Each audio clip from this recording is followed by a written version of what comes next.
Ibaxé. Ibaxé. Ibaxé.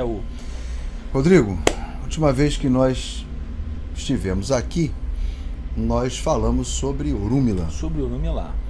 E era bom a gente falar um tanto sobre esse orixá. Orúmila é o orixá do destino, Orúmila é o orixá da sabedoria, da inteligência. Orúmila é aquele, segundo a mitologia iorubá, que conhece as bases por onde a criação de Olodumare foi realizada.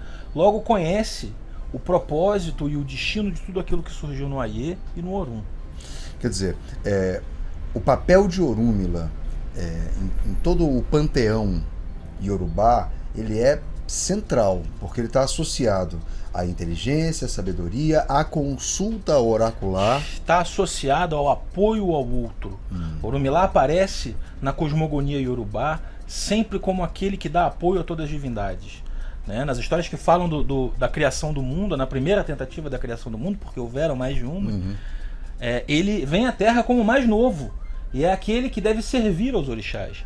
E é aquele que, por servir aos orixás e entrar na casa de todos, conhece o que está acontecendo e pode alertar o Olodumare e que as coisas não estão muito bem no Aie. E o papel de Orúmila, que se dá junto aos orixás, se dá junto aos homens e às coisas do mundo. Exatamente. Porque os homens têm problemas, procuram por Orúmila, né? E na consulta oracular, Orúmila indica qual é o melhor caminho para a solução desse problema. Exatamente. E não só os homens, né? Mas as coisas do mundo. As coisas, as plantas, os animais. Mas é muito interessante a gente perceber, porque assim como tudo que existe na Terra, o culto a Ifá tem uma história também.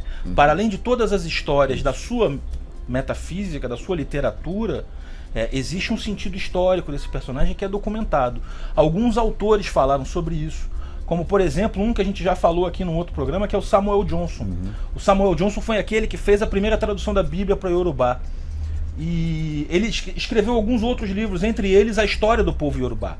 E na história do povo Iorubá, ele diz que a figura de Orúmila é uma figura que surge a partir de um homem do povo Nupe, chamado Xetilu, que introduziu o oráculo de Ifá nas terras de Iorubá.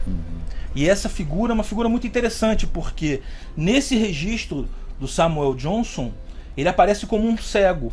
Mas em outros registros que a gente conhece, ele é descrito como um homem que é desprovido de ossos, que é uma figura belíssima. Mas o principal que é importante a gente notar é que existem histórias.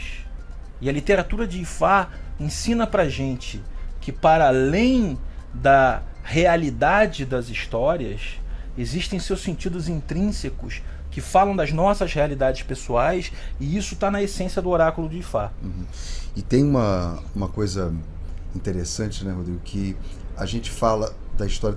As pessoas, claro, se preocupam e devem se preocupar com um registro histórico, né?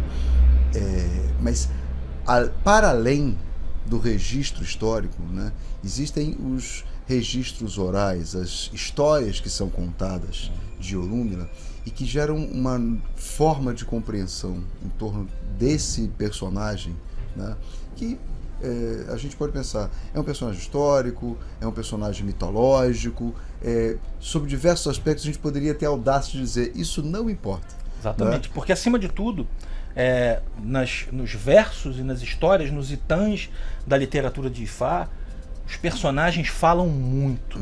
E Orúmila sempre aparece como personagem em muitas das histórias. Aparece como a encarnação do Ifá, aparece como o Babalaô, aquele que consulta Ifá e orienta e consegue fazer, por suas artes místicas, a solução dos problemas que estão ali. Então, a forma com que os personagens surgem na literatura de Ifá falam muito sobre eles, sobre sua natureza, e permitem que a gente compreenda melhor a situação e a natureza daquele que busca Ifá. E você falou, né? Orúmila, ele é às vezes descrito como aquele que não vê. Orúmila às vezes é descrito como aquele que não tem ossos. E aí a gente podia pensar duas coisas. Nós temos várias histórias, né, fora do universo iorubá que falam daqueles sábios que consultavam alguma forma oracular que eram cegos. Sim. Né? Agora, é interessante dizer que Orúmila não tem ossos, porque ao mesmo tempo dá uma sensação de alguém que tem dificuldade de mobilidade, né? Mas também fala de uma possibilidade de adaptação. Exatamente. Né?